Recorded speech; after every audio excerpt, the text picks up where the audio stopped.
Hi, I'm Mitch Cady. I'm Chief Pilot Line Operations for Jazz Aviation here in Vancouver. You're in my office located at the hangar, which is where our crews would typically check in when they start work.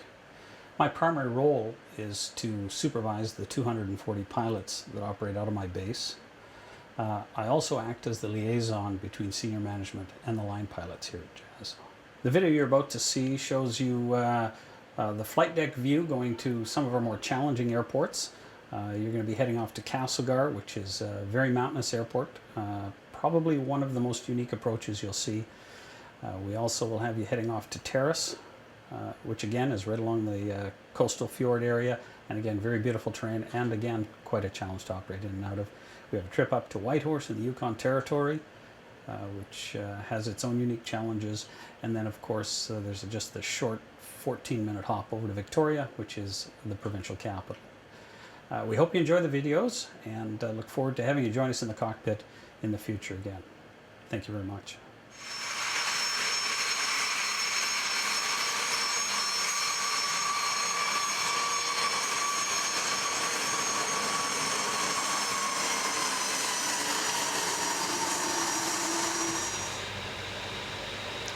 V1, rotate.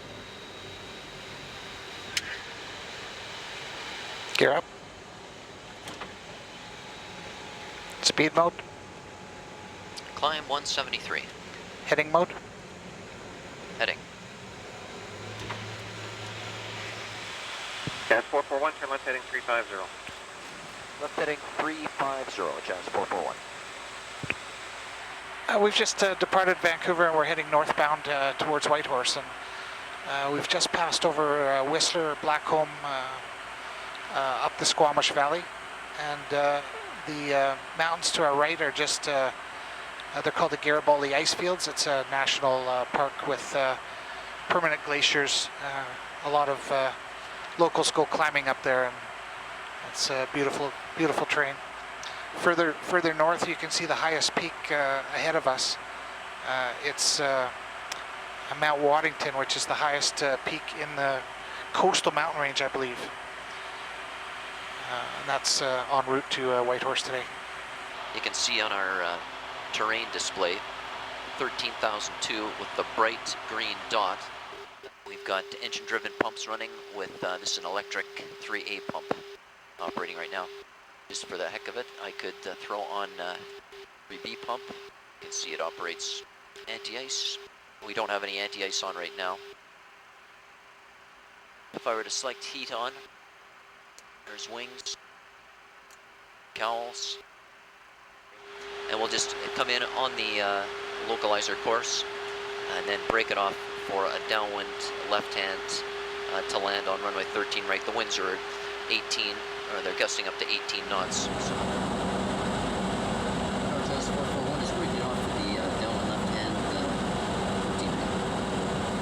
Just coming up to 22,000 feet on here, which we refer to as the 800 panel. It's going to change from our speed now to our altitude. There it is, alt star.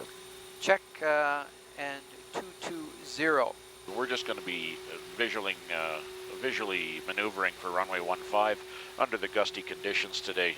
So we'll actually break it off down in here somewhere. We'll come around to the left-hand visual, and basically if you had the big chart out and you could figure it all out, you've got to stay within 1.7 miles of every, an arc off every, basically the airport. Once an aircraft is cleared an approach into a mountainous airport, we usually have to wait until he either lands or cancels his IFR approach before a subsequent aircraft will be given a clearance. Mainly if he were to miss the approach, he would have to fly back out of the valley. Traffic dash 8 on the approach, estimating runway, left-hand circle, estimating runway 15 in about 3 minutes. Okay, should be out of his way. Time will lift right now. Copy.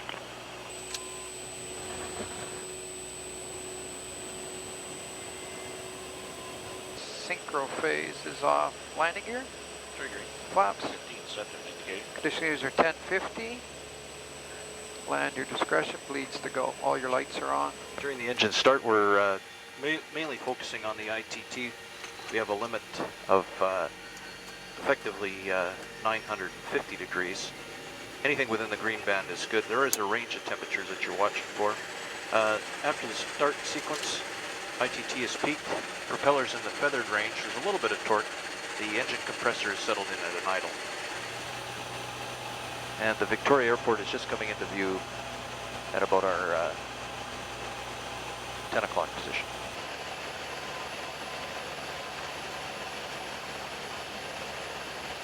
Generally speaking, it's usually a little bit nicer weather on the island than it is on the mainland, but we try to keep that a secret here. Welcome to Victoria. All right, welcome ladies and gentlemen to the flight deck of flight, where are we? 8248, going to Castlegar from Vancouver. We're just getting everything prepped up. The flight plan has been inputted into the flight management system, and we have 2 of those. So, typically an average day for a crew out of Vancouver is anywhere from 5 to 7 flights. Usually always typically coming back to Vancouver before we press on to somewhere else. It's a beautiful area to live in, the west coast of Canada. Can't ask for any more. I think Lance likes it. What do you think, Lance? I think it's a great place to live. Yeah? Absolutely, especially on a day like today going into Castlegar. Here to go. Yeah. Your control. My control.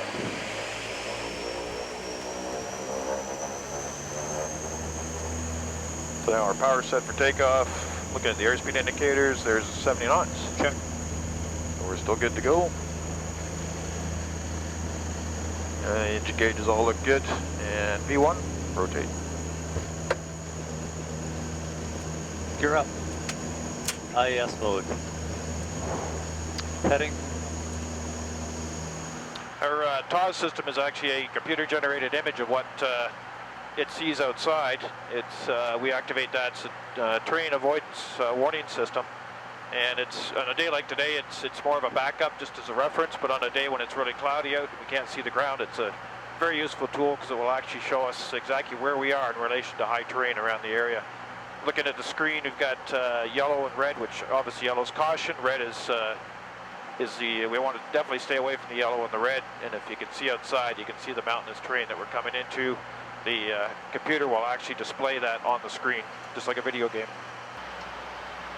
So right now we're coming up over the south end of what is called the Arrow Lakes in just about 10 miles northwest of the Castlegar Airport.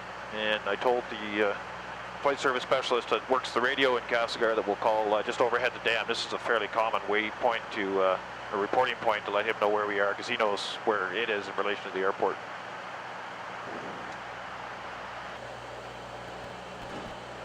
So as we continue our approach, the Castlegar Airport will appear once you get around this next hill on the right. It'll show up at about the 1 o'clock position. And then just a matter of configuring the airplane for landing, and we'll be all set.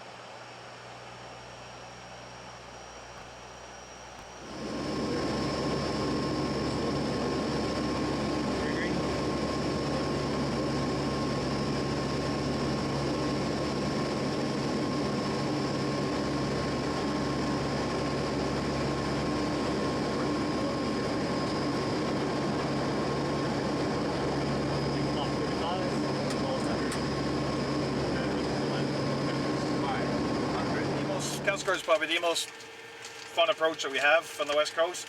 It can be on a day like today, it's beautiful. Even when the weather is down and we have to do the instrument approach, it has fairly high limits. The minimum altitude that we can descend to is about 4,500 feet, which is about what is that,